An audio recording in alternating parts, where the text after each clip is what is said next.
This episode of Geek's Guide to the Galaxy is made possible thanks to support from listeners like you. So if you enjoy the show and want it to continue, please sign up to give us $1 or $2 per episode over at patreon.com/geeks. And if you'd rather make a one-time contribution, you can do that via check or PayPal over at geeksguideshow.com/crowdfunding. And I want to give a special thank you to Eric Ray and Stephen Lee, who both just signed up this week to support us on Patreon, and to Benjamin Wallen, who just made a very generous contribution to the show via PayPal. Benjamin writes, "My card needed to be updated like a year ago on Patreon, and I missed out on weeks of episodes. This podcast largely determines the books and movies I search out. It functions like a homily each week during my singular atheistic mass. Sorry for missing my tithes, and I am seeking your absolution. I have updated my Patreon account." So big thanks again to Eric Ray, Stephen Lee, and Benjamin Wallen for their support. Alright, so now let's get to our show.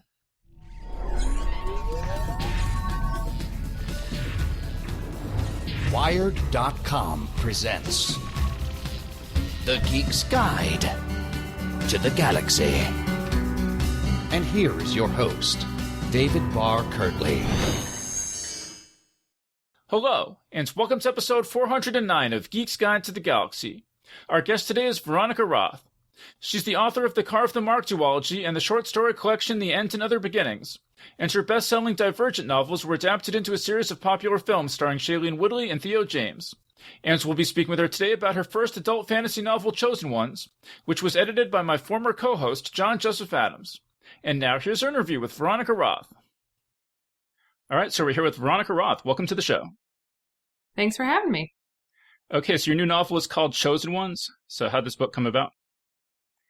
Well, I kind of grew up on Chosen One stories, as I think anyone who read science fiction and fantasy growing up, or likes science fiction and fantasy in general, is Who's exposed ever read to a single example of fantasy and science fiction? Yes, exactly.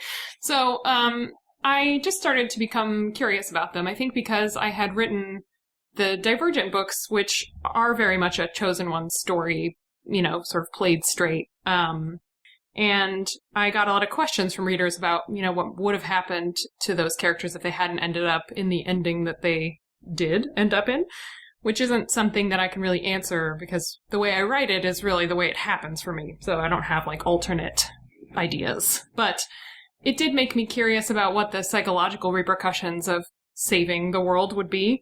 Because even when we get a continuation of a Chosen One story, after the main battle is finished, we don't usually dwell on their emotional reaction to what they've just endured. So Chosen Ones came about because I had questions, basically. Yeah, and so, I'm sure everyone listening to this knows what a Chosen One story is, but just in case there's anyone who doesn't, we're talking about stories where the main character or characters get a prophecy or something that they're fated to defeat the great evil and save the world. And yeah. You were saying that you had read a lot of stories like that growing up. Were there any sort of particular ones that stand out in your minds that you were kind of thinking of when you sat down to write this? Well, the most obvious example for me, given my age, is Harry Potter, because I was 11 when Harry Potter came out. So I kind of grew up with it. And that's kind of the first place I saw anyone use the term Chosen One. But I also, when I was young, read the Animorphs books, which are sort of a chosen group. And then Dune by Frank Herbert is one of the foundational Chosen One stories of science fiction, I feel like. Yeah, absolutely. Is there a particular moment you remember where you thought, I'm going to write my own take on the Chosen One trope? No, I think I kind of happened upon it by accident. I was in a kind of peculiar curriculum growing up, and we talked a lot about the hero journey in that. And so I think for me, it was just the only way that stories happened. And I always loved this kind of lonely but special character type. So I think it happened naturally just because of what I was exposed to and what I liked. Right. You're talking about the Joseph Campbell monomyth kind of idea? Yeah. Yeah. Mm-hmm. Talked about that a lot in elementary school, a modified version of it. Not sure why. Yeah. Modified in what way? Well, just kind of tailored to a younger crowd, because there's some of the Joseph Campbell terms are older than an 8-year-old can figure out. So yeah. So did you know that you wanted to do a chosen group, or did you ever think about Chosen One versus Chosen 5 or whatever? I did, in fact, start with focusing in just on my main character, Sloane. But I wanted there to be a playfulness to the story, and one way to foster that is with a group of people who have known each other for a long time and can joke around and have inside jokes and history together. And I think in order to make the story feel richer and more fun, it was a better idea to focus on a group. Well, yeah, so speaking of Sloane, why don't you tell us about kind of what was it like putting that character together? Well, Sloane is kind of an anti-hero, which, we see a lot of male anti-heroes, but not a whole lot of women. Obviously, that's changing and improving all the time. But for me, I wanted her to be prickly because she has been through some really traumatic things. And people who have endured trauma can be very lovely and likable people, but they can also be people who are secretive or haunted or difficult. And there is always something powerful about writing about a difficult woman, because I often feel, just as a woman in America, even one who enjoys a lot of privilege, I feel like I have a lot of the pressure to be always humble, always grateful, and always likable.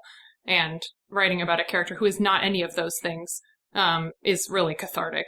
So that's kind of what Sloane is. It's just like a little bit of a wish fulfillment and a catharsis. So you just wrote the character prickly, and you're just like, readers are either going to accept her as she is or leave, or did you make any effort to make her give her a sort of more palatable prickliness? I didn't think about it that much, because to me, when I'm reading, if a character is interesting and if I can understand or sympathize with them, then that's really all I need. I don't need their personality to conform to any particular shape. And so, obviously some people don't read that way, and that's fine. But to me, that's what's important, is to make sure that she's interesting and that you understand her. Yeah. Well, so tell us about the other character, the other four. I don't know how much, if we want to go into too much detail about all of them, but so... Sure. I'll just say, so there's four: Esther, Albert, Inez, and Matthew. And I don't know, do you want to just say anything about them kind of as a group? Yeah.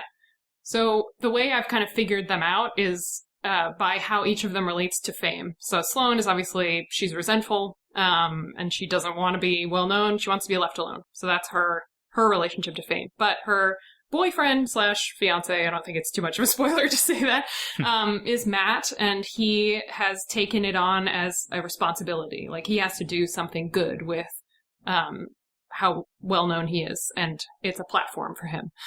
For Esther, she is a social media influencer, and so she has taken it and run with it. She's decided to embrace it.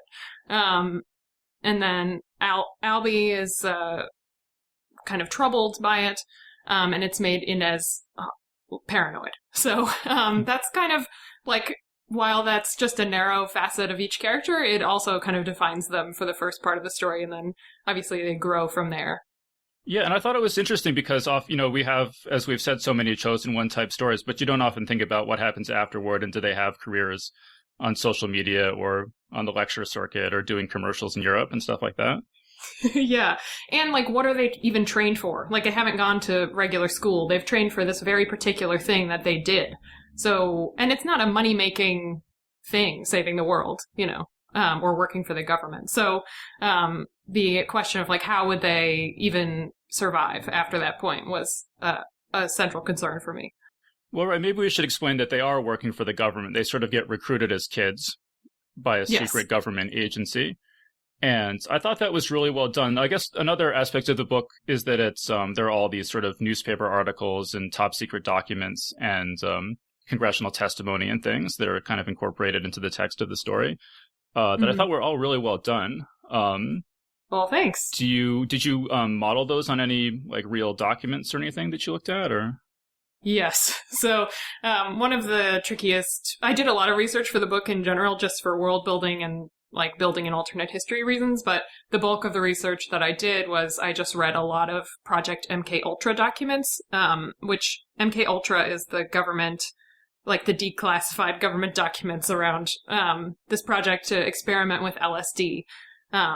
Sometimes while people knew what was happening, and sometimes while they didn't. And a lot of the documents are just financial records because they kind of found a lot of them. They were misfiled in like the finances building somewhere. And that's how we even have them. But I also read Project Blue Book documents, which are UFOs, I think, from earlier than MK Ultra. So just to figure out the voice and like what kinds of things do the documents deal with and how do they position these like letters to each other and these articles. So that was, a big research undertaking for me. So were those sorts of government secrets, was that an interest of yours before this book, or was that all new to you when you started doing this research? I think I was sort of lightly interested, but I didn't know enough to really be that curious. I guess I think I discovered how interested I was because of the necessity of reading them. Which sometimes it happens to me the other way. I get interested in something and then I find a way to incorporate it into a book, but with this, it was the other way around. I actually have an example I wanted to read because I thought it's so well done. But so this is the government, and they're talking about there's a prophet that has predicted that the world's going to end. And they're talking about, this is sort of some bureaucrat is filing a report about this. And it says, "It is the opinion of the Council of Cordis that the fulfillment of 50 of these prophecies was both unambiguous and specific, i.e., that they are not predictions of the fortune teller variety, which are so vague as to be widely applicable. We define specificity as details that apply to no more than 30% of the population. At least 5 of these details needed to be stated in the initial prophecy and met." And I just love that because it's this weird juxtaposition of the bureaucratic language with the crazy supernatural subject matter. Well, I'm glad you liked it. I had a lot of fun with that one in particular, so it's funny that you would read that one. But yeah, in copy editing, it was a little bit of an adventure because, they would want to rephrase things to make them more, a little tighter and more efficient. But that's not how government documents sound. They're all very too many words to say something very simple. So that was a fun editing battle. Yeah, well, and just the formatting of the documents too. They're in sort of, Arial font or something, and there's little, ink smudge kind of things, and seals, and words are redacted with black bars and things. It seems like somebody had fun putting those things together. Yeah. Well, you gotta have fun with it, otherwise you're gonna lose your mind writing a book. So I also really like these 5 characters get recruited by this government agency, and this is all backstory, by the way, that we find out. This all happened before the story really starts, or before the novel really starts. But so that they were sent, we find out, to retrieve these magical items that they can use to do magic. I'm probably going to mispronounce all these, but we've got the Needle of Koshe, Freikugeln, the Golden Bow, the Ring of Gyges, and the Jowlerhorn. Yes, you did pretty well, I think. Okay, I'm familiar with the Ring of Gyges. I know that's from Plato's Republic. And the Golden Bow, I know it's Fraser, right? I mean, that's how I've heard of it. But the other ones were new to me. How did you come across all those magical items? I did a lot of research on just mythical objects. I wanted to find ones I hadn't heard of so much, just to kind of I was theorizing that if we had these actual magical objects in the world, maybe some of them would be ones that we had heard legends of, and some of them would not. The Freikugeln, I think that's how you say it, but I don't know, are these bullets that I forget what exactly it is about them that makes them magic. Hold on, let me refresh my memory. It's been a while since I saw this. Can they not miss? Am I mixing that up with something else? No, I think you're right. They can't miss, or they kill their target instantly, or some special power. Anyway, it's not important. So they're German. Then Cushy's needle is this Russian folktale, or Eastern European folktale, really, about a man who takes his soul and he puts it in a needle, and then he puts the needle in an egg, and he puts the egg in a duck, and then, that's how he protects this shard of his soul, and then he cannot die. So it's a little like Voldemort, that kind of legend, and kind of nutty objects, and the idea that they might be serious and work, was kind of a delight to me. So you just got a bunch of books about folktales or something and went diving into those? Yeah, that was kind of the idea. My family is Eastern European, and so that was kind of where my focus was. I find those folk tales to be particularly dark and weird. And that was where I found a lot of stuff. But I also wanted to be careful because you want to take a or a mythical object that doesn't have like real emotional or spiritual significance to people anymore, because otherwise it's a sort of disrespectful appropriation of someone else's culture. So I had to find kind of that line between this is like a fun myth, but also it's no longer something that people like practice around. Was there a particular book or anything that was a real gold mine for the sorts of things you were looking for? I don't know. I think mostly when I found stuff, it was on the internet. So it wasn't so much books as like weird websites. I mean, I heard you say in an interview that you spent time in Romania. Is there any connection there to any of those folktales? No, probably not. I haven't heard many Romanian folktales actually in my time there. My husband has family there, so that's why I've been there. But we keep going back probably because I have a lot of kinship with Eastern European people generally. They feel like my whole family growing up. So I also wanted to mention, the editor on this book was John Joseph Adams, who's our producer on this podcast, a very old friend of mine. Mm-hmm. And you say in the acknowledgments, you say, thanks to John Joseph Adams for being unflappable, funny, and wise, and for helping me to shape this story from the start, even if I didn't use that one excellent zombie joke. So first of all, what was the excellent zombie joke? So there's, not to spoil too much, but there's like some kind of approximation of the living dead in this joke, or in this book.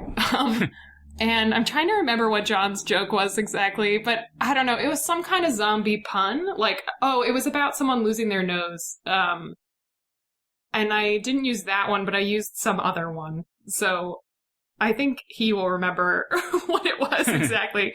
But yeah, he had a lot of fun. I mean, he was really responsible for a lot of the prompting, a lot of the world building in the book, because I didn't have like a product review in there before. I didn't have I hadn't answered a lot of the questions about modern computing or about technology in this alternate universe where magic exists. And so, John, an invaluable voice in this book.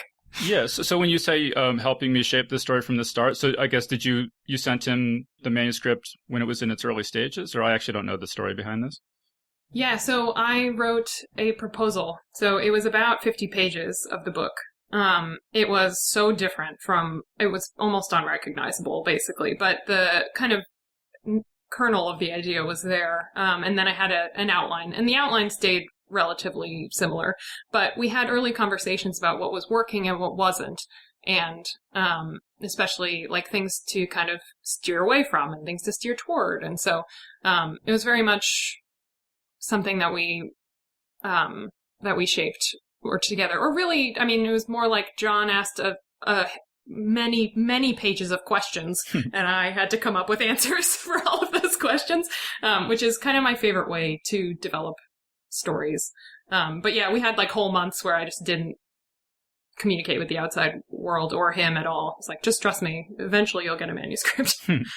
Is that how you've done your books generally, is like in collaboration with an editor like that, or did you switch to that method at a certain point in your career? Or no, this was the first time I had done that. So okay. For the most part, I write a whole manuscript and then send it out. But for this one, it felt like because it was a new category for me, that it might be beneficial to shape it a little more with someone. Yeah. Well, you also say in the acknowledgments, thanks to Nelson Fitch for many days of agonizing over world building with me. So what sorts of agonizing did you do? Well, that's my husband. Just to clarify for anyone. He mostly was about the antagonist. So there just reached a certain point where some of the decisions I had made started to fall apart, and we had to kind of work through, the book has like parallel universes in it. I don't think it's too crazy a spoiler to say that. It has parallel universes, and then trying to figure out what theory of like multiverse I was going to use, and just like the barest level of science that I can understand in order to make it work with this book. So it's fantasy, but it had this like kind of science fiction undercurrent that I was having trouble working out. And so my husband and I spent about 3 days talking, which, he's not a writer. So for him, this was like, why doesn't that idea work? And what have we decided now? And he was very patient. Is he into fantasy and science fiction? Yeah, he is definitely a reader of them, just not a writer. Yeah. Well, so we'll explain. So, the story takes place in multiple universes, one being one that's our Earth or very, very similar to it. And then, except, I guess, with the guy that had this chosen one struggle in it. But otherwise it's pretty similar to ours. And then there's another one called Genetrix, where magic is much more of a, sort of much more visible and commonplace. So talk a little bit more about Genetrix and what sorts of, kind of things you had to work out in terms of a society where magic is commonplace. Yeah. So, Genetrix, which is just one of 2 names that they call their universe, obviously the other name is Earth, for them, is a very closely related universe that diverged from ours in around the year 1969. So instead of the space race, my theory of their universe is that they went underwater instead. So they explored like the Mariana Trench, because the space race is really, which is our kind of struggle with Russia to get to the moon first. It wasn't really about getting to the moon. It was about the development of surveillance technology and like ballistic missiles. So I figured we could still do that. It could be motivated by the same things, but then drive us kind of like into the ocean instead. So that was the like basic theory of these 2 universes splitting. And in the process of, exploring the Mariana Trench, they like accidentally fire a missile deep into the earth, and it sends this like natural phenomena, which we know as magic, throughout the entire universe, and it kills a bunch of people and makes everything go completely haywire. And this universe has developed in wake of that incident. So their whole, all of their architecture after 1969 is different. Their technology, the way they relate to computers, which obviously like exist, but in a much different form. All of that stuff is different. Fashion is different. Everything is different. So it feels like a modern world in a sense, but not quite the one that we know. Yeah, and I really liked a lot of those world building details. Like early on, one of the characters puts on a sweater and notices that the sleeves are very short. It's kind of like, why does the sweater have such short sleeves? And then we find out shortly thereafter that people in this world wear this kind of magical jewelry very often. And so the fashion, as you say, is, adjusted to accommodate that. Yeah. It reminds me of like, we have these, all of our gloves now have like those 2 fingertips that you can use your touch screen with. Yeah. Yeah. That was kind of the theory behind it. How about and this magical jewelry? It's called siphons. Do you remember how that idea developed? Well, it was, it's just a question you kind of have to answer when you're dealing with any kind of magic. Is like, well, how is this facilitated? Like, are they using wands? And the answer is no. But I wanted it to feel almost like a smartphone, in terms of like their approach to it. But it made more sense for it to be like literally attached, because then you can do it all the time. But the siphons basically amplify magical ability that exists sort of ambiently in everybody. And there are different kinds for different levels of power and different sophisticated workings. And workings is like the name for, instead of spells or something, like a magical working. So that's kind of how they came about. And the magic system, I was kind of focused on making it feel like it walked the line between science fiction and fantasy a little bit, because, it's sort of romantic. It's based on sound and music, sort of sound frequency, really. But of course, with sound frequency, you can have whistling and humming and singing. And so that's kind of romantic, but it's also something that you can measure. So that was a nice, like, compromise for me, because I usually don't write fantasy. So I usually go a little more science fiction. Is sounds and music, is that something that you're interested in? Sort of. I mean, I was in choir in high school, but I'm not like good at it. But my my husband does build speakers. So I think I know a lot more about it than I used to. He builds them in our basement and he tests them all throughout the house and measures them and everything like that. So I think maybe that kind of influenced me a little bit. Huh. Does that involve oscilloscopes, that process? No, I don't think anyone uses those. I feel like I'm going to get letters about those, about how they don't actually do what the internet told me they do. Yeah, we'll see. I want to ask you, one of the interstitial pieces in the book is called Stories of the Multiverse by Rufus Edgerton. And it's about people going to different kinds of parallel universes and suffering terrible fates. I was just curious what the origin of that piece was. Oh, I think that one was kind of like fiction inside of that universe, because they don't have the ability to like travel between universes widely. Obviously that does happen in the book, but it's not like something that people have experienced. So really that's just like a fictional piece about, I mean, it's obviously fictional, but it's even fictional inside the story, which is a hard distinction to make. But how did it come to you to come up with that and include it in the story? I think I just wanted to. I'm trying to remember what that one is exactly. Do you have a page number for that, so I can just stare at it for a second? Oh, thank you. All right, here we go. Aha.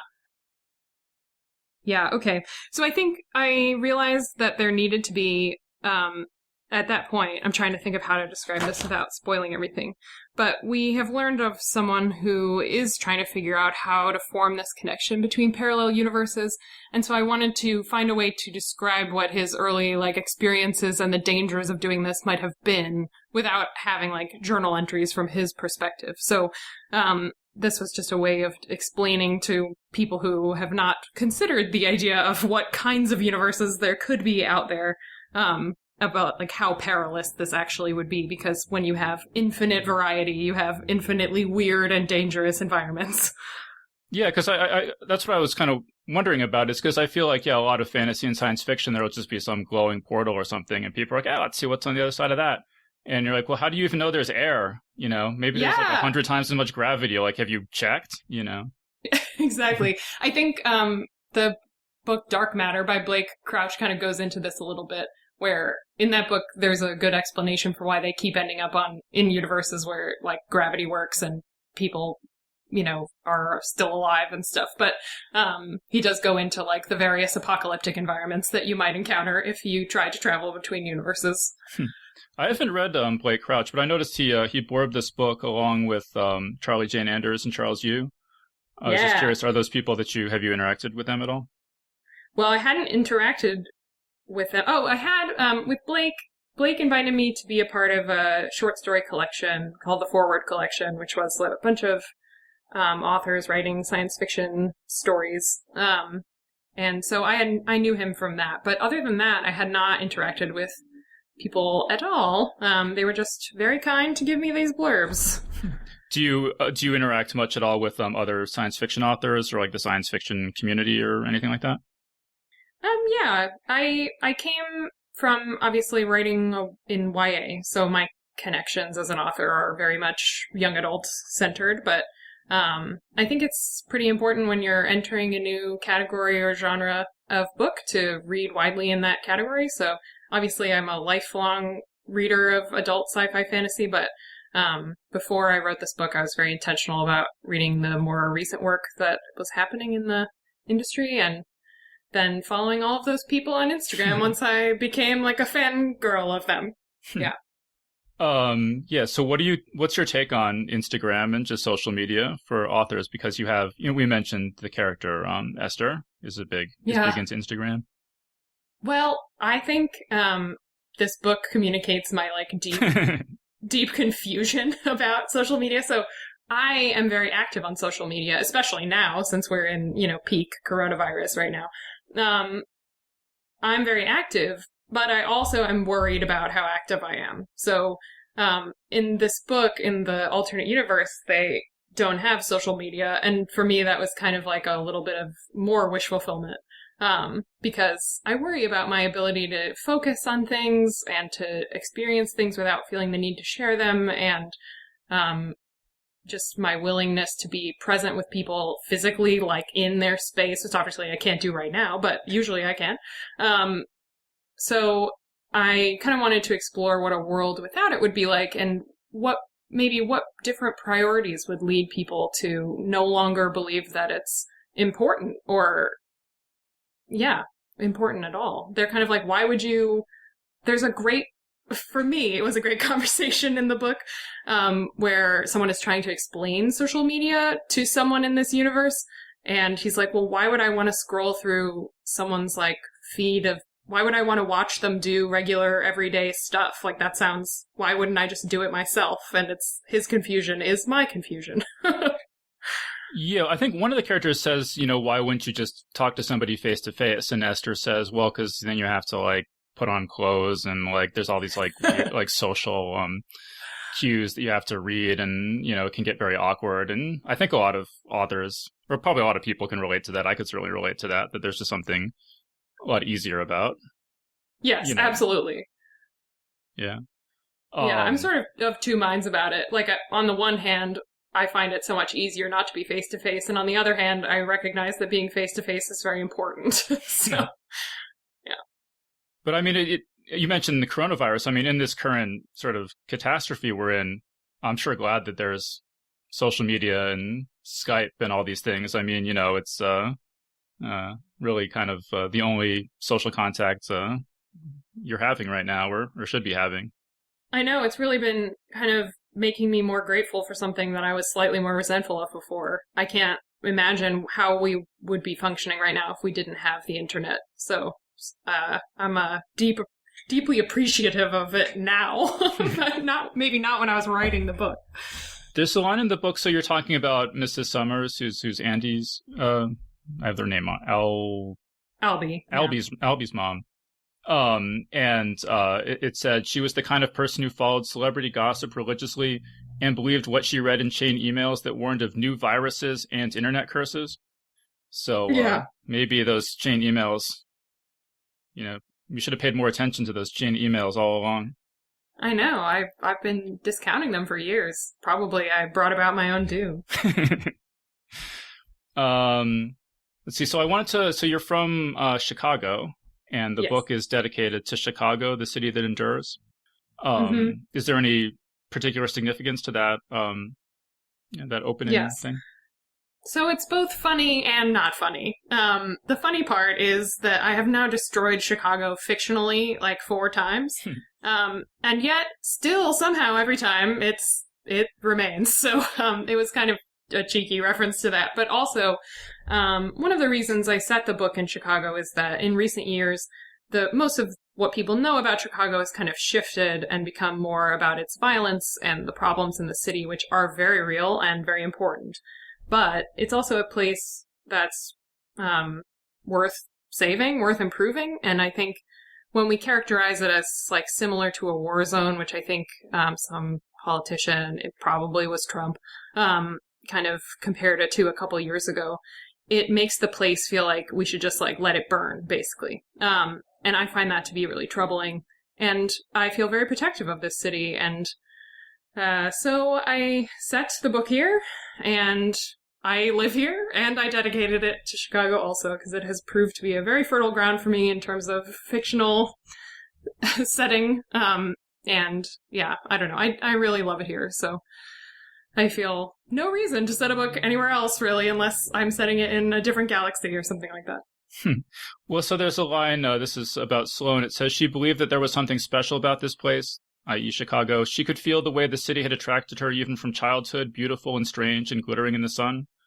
Is that how you felt about Chicago, even from childhood? Yeah, I think so, because I didn't grow up in the city itself. I grew up in a suburb, and so every time you went to the city, it was like a very exciting experience, and usually it was on a school field trip, and it was just this like glittering and beautiful place. I mean, it is like the downtown area is among the most beautiful cities I've ever seen. Not that I'm biased or anything. Have you ever lived in any other cities? Yeah, when I was a child, we moved around a lot. Both my parents are, my father is German and my mother is Polish, so we lived in Germany for a time. Then we randomly lived in Hong Kong, and I was born in New York, in upstate New York. So I've lived in a couple places, but I keep coming back here. So what do you think is what makes Chicago better than New York? I grew up in New York, so I'm curious. Well, I find it to be less packed. There's alleys here, so you can put your trash in an alley, and there's back doors, and you can drive and park, and I find it to be generally more livable, I think. I haven't lived in New York, so not as an adult anyway, so I can't talk trash about it. It's obviously a very special place, and there's no place quite like it, but for me, Chicago is I don't know, it also, people in Chicago don't really have, like, the same pride about, well, they do. That's a lie. Chicagoans are really into Chicago, and I think I do love that about them, because it's like, this place can be pretty miserable about half the year, so it's a little funny to be that, like, forceful about it, but it doesn't have, like, an attitude. I think, like, especially, like, LA or New York, there's kind of a feeling about being someone who lives there, whereas Chicago is just more like home. It's funny you mention alleyways because one of my friends commented one time that in Spider-Man, there's always, somebody walking down an alleyway and they're going to get mugged or something, and then Spider-Man rescues them. And he's like, there's no alleys in New York City. Like, that would never happen. It's like, I've lived here for 20 years. I saw, like, one alley one time. What? That's a really good point, and I haven't thought of that before, but now it's all I'm ever going to think about with Spider-Man. Yeah, so that's maybe another advantage of Chicago. Gives superheroes more to do because there's more places, more alleys to rescue people. Yeah. Mm-hmm. Very scenic for movies. Yeah. Well, actually, so one of my favorite movies is Ferris Bueller's Day Off, and it says in the book that Sloane and Cameron were named after the characters in Ferris Bueller's Day Off. Yeah. I don't even know. Honestly, it happened by accident. So I named the character Sloane because I liked its kind of cool, slightly, like, not terribly feminine vibe. That's really, like, the whole of it. And then I randomly, like, paired her. When I came time to name her brother, I just happened to name him Cameron. And then in revisions, I was like, oh, that clearly comes from Ferris Bueller's Day Off. So sometimes I find in writing that something has just worked its way deep into your brain and it comes out without you meaning it to. And that's certainly one of those times. Are you a big fan of Ferris Bueller's Day Off? Oh yeah, I love it. And Cameron's the best part. Like I'm not going to sing the "When Cameron Went to Egypt Land, Let My Cameron Go," but yeah, I think of that all the time. Yeah, well, and when I was growing up, whenever I was sick home from school, I'd watch Ferris Bueller's Day Off because it's about a kid who's pretending to be sick from school and then goes on this crazy adventure in Chicago. Yes, funnily enough. Have you done all that stuff that he does in the movie, like the museum and the baseball stadium? I'm trying to remember. Have you ever roller skated through an art museum? No, I have not roller skated through an art museum. I think I've been to the locations that are in that movie. I mean, the ones that you can go to. I don't know where. I think they're in, like, an office building at some point. Anyway, but no, I haven't done all of those activities, sadly. In Chicago, what kind of science fiction scene is there in Chicago? Are there conventions and bookstores and stuff like that? I'm sure there are. I barely leave my house before this quarantine. And so I'm not as connected as I might like, but I know we have one hell of a Comic-Con, so with C2E2. So there's at least that. Yeah, what we want to explain about that if people haven't heard of it? Oh, C2E2 is just the Chicago Comic-Con, but I don't know. I think it has, like, sort of the best things about Comic-Con at it, which is, like, it's not super, super crowded. Like San Diego has kind of become overwhelming, and very friendly, and a lot of costumes, which is my favorite part about going, so. Yeah, even New York Comic-Con is too big for me, so maybe I should check out Chicago. Do you have any sort of notable experiences that have happened to you at Chicago Comic-Con? No, I mean, I've only gone once. It usually fell into, like, a bad time frame for my book releases, so I wasn't able to go. And it's not really a focus for, like, a YA book exactly. But what happened last time? I don't know. I think I honestly I got to wander around a little more because it wasn't so crowded. So I went to like Artist Alley and saw all the great art there, and then kind of just like observed people. So it was just a very friendly and not overwhelming Comic-Con experience overall. And it does have a really good book like track in a way that not every Comic-Con I've been to does. Do people recognize you? You're like, hey, you're Veronica Roth walking around Comic-Con? You know what? Not usually, yeah. That's the great part about being an author is people don't really know what you look like, and they don't really care, so it's great. Yeah, that's pretty similar to being a podcaster, actually, especially the not caring part. Yeah. But you must do a lot of events where people have come to see you, right? Like bookstore events and stuff like that? Yeah, so like if they're at the bookstore for an event that I am doing, they will recognize me, yes. So what kind also, of things? I'm very tall, so. What kind of things do people say to you, like at those sorts of events? Oh, well, in my previous life, a lot of my readers are, from like 12 to 16, so they will say literally whatever is on their mind, sometimes kind and sometimes not so kind, which is one of the things I really love about teenagers. So they'll like critique your book to your face, which is always memorable.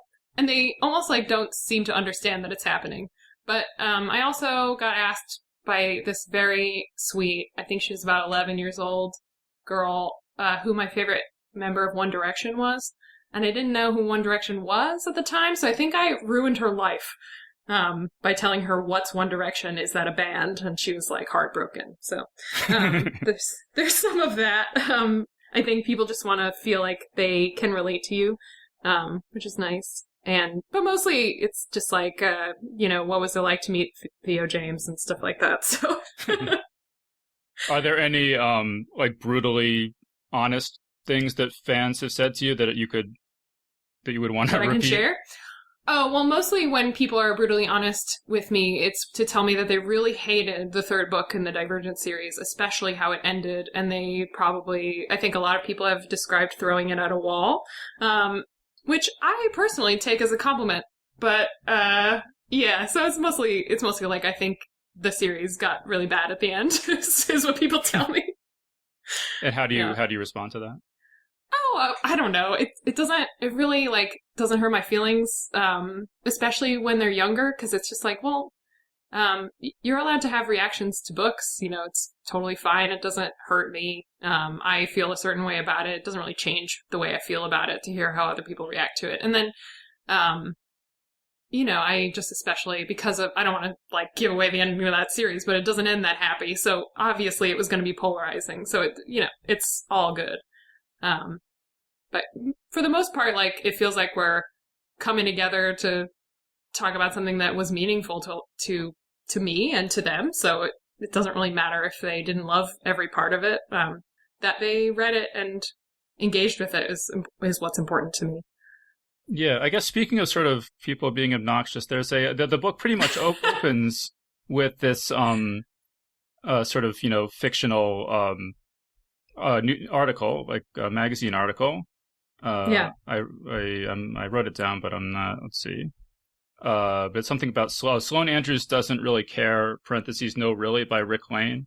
Could you talk about the origin of that little piece? Yeah. So basically, it is a celebrity profile of Sloane, and that is the first introduction we get to her. So we don't see her through her perspective, we see her through this guy's perspective, and he is misogynistic. So he's pretty much sexualizing and objectifying her through this entire interview, and also poking her in very particular ways about, like, very sensitive topics. So it's pretty brutal, actually, but I read a lot of celebrity profiles to prepare for that. I'm trying to think of the most significant ones were there was one of Margot Robbie in Esquire, there was one of Scarlett Johansson and I think Rolling Stone, and then there's a Britney Spears piece, I think also in Rolling Stone, where it's just like clear, like something weird is happening in the mind of the interviewer, and it says a lot more about them than it does about the subject. And the point of that was really to establish like what Sloane is, how she appears to the world. that she's become kind of like something to consume as opposed to a person. But also that she has this reputation of being pretty sour with journalists and relating to her fame in a really kind of negative way. And then, so you see her and she's this figure, this kind of like cold bitch figure that I think we're familiar with if anyone pays attention to like, I don't know, celebrity culture at all. But then immediately following that, the first chapter with her is extremely vulnerable, and sort of reveals her frailty. So it's very much the dichotomy of Sloane. Like, she's a cool girl, kind of, but she's not, actually. She's someone who has a lot of problems, and a lot of issues. So, and with I think a kind of soft emotional core. So establishing that dichotomy right away was kind of the point of that article. Do you think that any celebrity journalists might read your book and sort of recognize themselves and be like, oh, I've been awful? Or is that just sort of, is that what is that what the readers want, right? So that's always going to be a feature of celebrity journalism, do you think? I think even the pieces I listed, I don't think they would happen anymore. So it's not that people aren't misogynistic anymore, but it's that we're all sort of culturally way more aware of that kind of thing and the cost of it. And especially for a publication, I think they're a little more careful about what they'll publish now. Of course, I'll see something terrible this week and then I'll eat my words, but I do think that the situation has changed and continues to change, which is a really good thing. Right, because another thing I thought was interesting about this is in the fictional world of the book is that you have sort of, again, it looks at like if we actually had chosen ones, how would people relate to them and how would people have different perspectives on them. And so you actually have acolytes of the Dark One who are kind of like, his supporters, even though they never met him or anything, but they just, go online and defend him or, they like, no matter how, like, you can have someone called the Dark One and you'll still have people picking that side, Oh, yeah. I just think that's inevitable, right? Like, for every, murderous creep that exists, there's a bunch of people who think he's cool. So, like, we find that with serial killers, we find it with everyone. So, I just figured it was an inevitability of having a figure like the Dark One. Yeah, and I like that they say he was misrepresented by the media. I just thought that was and they also, there's a little bit of, like, Thanos did nothing wrong, that subreddit, that spirit in there. It's like, he's just trying to cull the weak and save the strong. What's wrong with that? Like, oh my god, we don't have time to get into what's wrong with that. Oh, but I'm not even, I haven't seen that, I guess. There's a subreddit called Thanos Did Nothing Wrong. Yes. It's a joke, to be clear. Yeah, it's okay. actually an excellent subreddit. But, there's people who want to tell you that Thanos is doing something right. I mean, some of his logic makes a little bit of sense, but then it starts to get wild pretty quickly. Yeah. Well, yeah, I don't want to get off on too much of a tangent, but yeah, if you can like snap your fingers and make anything happen, it seems like there's all sorts of other alternatives you could use. Yeah. Yeah. You could like infinitely expand the space and resources of your universe. Yeah. But yeah. We don't need to get into this, sorry. That would make for a less dramatic battle scene at the end of the movie. Yeah. I also like there's something called, this is just sort of a throwaway line, but there's something called the All Chosen movement, and where do you want to just talk about that? Because I thought that was another kind of interesting sociological kind of thing. Yeah. So, basically, the chosen one that they have identified, the group of chosen ones as the actual chosen one is Sloane's boyfriend, Matt, who is a black man. So, the idea between this, like, all chosen movement that has arisen is to emphasize the importance of all the other chosen ones. So, it's a little bit like, how it's sort of like how modern racism is very much like, I don't see color. So it's a little milder than like your classic racism, I guess. But it's still insidious. So, the idea is that, all the chosen ones should be equally represented, even though Matt was the leader of this group and served a very important role, and all of the people around him insist that he deserves this treatment. This is kind of a way to be racist without seeming racist to some people. So that's the idea behind that. Did all these sorts of world-building details occur to you pretty early on, or did you write like a draft or two, and then you're like, oh, there should be an all-chosen movement, and you just stick that in there? Yeah, well, no, that one developed a little later. I would say that in my rough drafts, I usually take big, broad, kind of like big swings at stuff and struggle to make decisions about details. So I will end up almost like steering away from all choices in a rough draft. And it's very odd. But I am not someone who likes rough drafts, so I usually get it over with and then try and narrow my focus in subsequent revisions. So that's very much what happened here. There were a lot of unanswered questions about how the world worked and even currency, stuff like that, you know. I just kind of avoided. And I think, yeah, especially with Matt, it was important that I get some outside readers because I have blind spots about what his experience would be like in the world. And so some of his development came at a slightly later version of the book, but because these things take time to kind of figure them out. Yeah. Let's see. So you mentioned Donald Trump, actually. I was just kind of curious if there is any significance to the fact that the Dark One's hideout was located in Trump Tower. I mean, it's exactly subtle, understated political subtext there. Oh, yeah, it's real subtle. Actually, you know, this is like so much less political and so much more personal, which is that I have just always hated Trump Tower. It didn't always like say Trump on it, but when they built it in Chicago, I resented it then because it's it's one of the taller buildings in the city, and it's right in the middle of the skyline. So I just find the arrogance of that building to be very troubling. And then when he was elected president, I was like, well, great. Now, not only is his building in the middle of town, but they've also affixed like 2-story high letters to it, and I wish like this building did not exist. So, so yeah, it's my personal gripe as well as like a really subtle commentary. So I got an email the other day that there's an audiobook of this coming out. You want to tell us about that? Yeah. So because the book is told partially through narrative and partially through documents, there's going to be a lot of voices on the audiobook, which is awesome because I love that kind of audiobook. Feels like a stage play. And then the voice of Sloane is Dakota Fanning, which is pretty cool.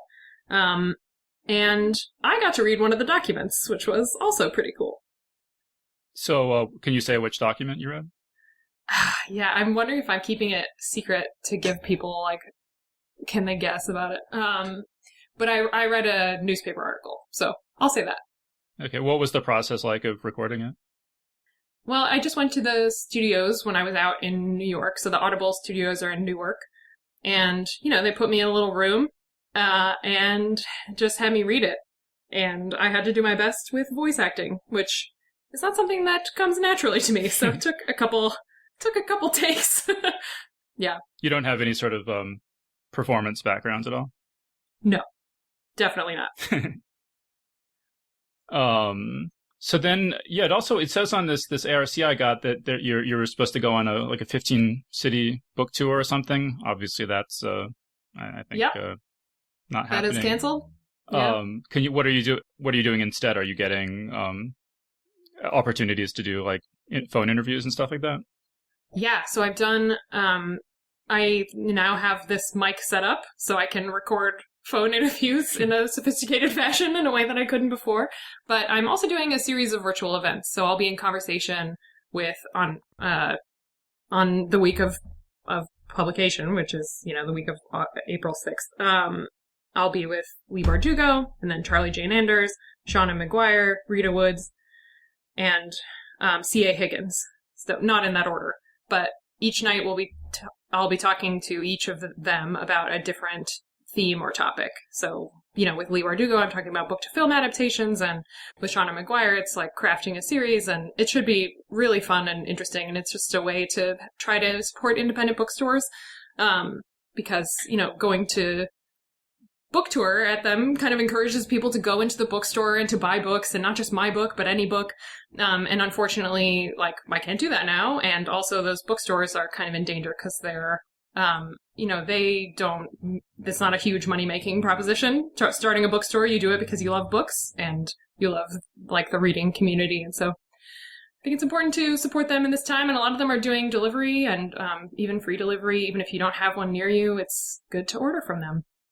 So how would people, those online events that you're doing, how would they find them? Well, they could just go to my Twitch channel, which is a thing that I have now. So I'm at twitch.tv/VRothBooks. So the events will be streamed there. You don't need an account to watch them, although you do if you want to ask questions or make comments. So you didn't have a Yeti mic until just recently? No, I mean, I did get it a little bit before coronavirus. I just didn't know how useful it would become. Yeah. Well, I'm glad you did, because I always appreciate when there's good audio quality on this podcast. Yeah, I imagine that doing interviews with people who are just like on an iPhone is not the best. Yeah. All right, cool. So, and is there a sequel? I think I saw there's a sequel in the works. That is the plan, yeah. And that will be the next thing that I work on. But you haven't started it yet? No. I mean, I do have a pretty detailed outline, but that's about it. So that's where it starts. All right, cool. Yeah, best of luck with that. Really looking forward to it. Do you have any other final thoughts or anything else you wanted to mention? No, this was extremely thorough and thoughtful. Thank you very much. Oh, yeah, you're welcome. Yeah, so we've been speaking with Veronica Roth about her new novel, Chosen Ones. So, Veronica, thank you so much for joining us. Yeah, thank you. And that was our interview. So big thanks again to Veronica Roth for joining us on the show. And remember that Geek's Guide to the Galaxy is made possible thanks to support from listeners like you. So if you enjoy the show and want it to continue, please sign up to give us $1 or $2 per episode over at patreon.com/geeks. And if you'd rather make a one-time contribution, you can do that via check or PayPal over at geeksguideshow.com/crowdfunding. So big thanks again to everyone who's contributed. We really appreciate it. All right, so that was our show. So thanks everyone for listening, and we'll see you next time. The Geek's Guide to the Galaxy is a production of Wired.com. For more information about the show, visit geeksguideshow.com. To learn more about your host, visit davidbarrkirtley.com. Music and voiceover produced by yours truly, Jack Kincaid. If you enjoyed this program, tell your friends. If you didn't enjoy it, tell no one. Thank you for listening.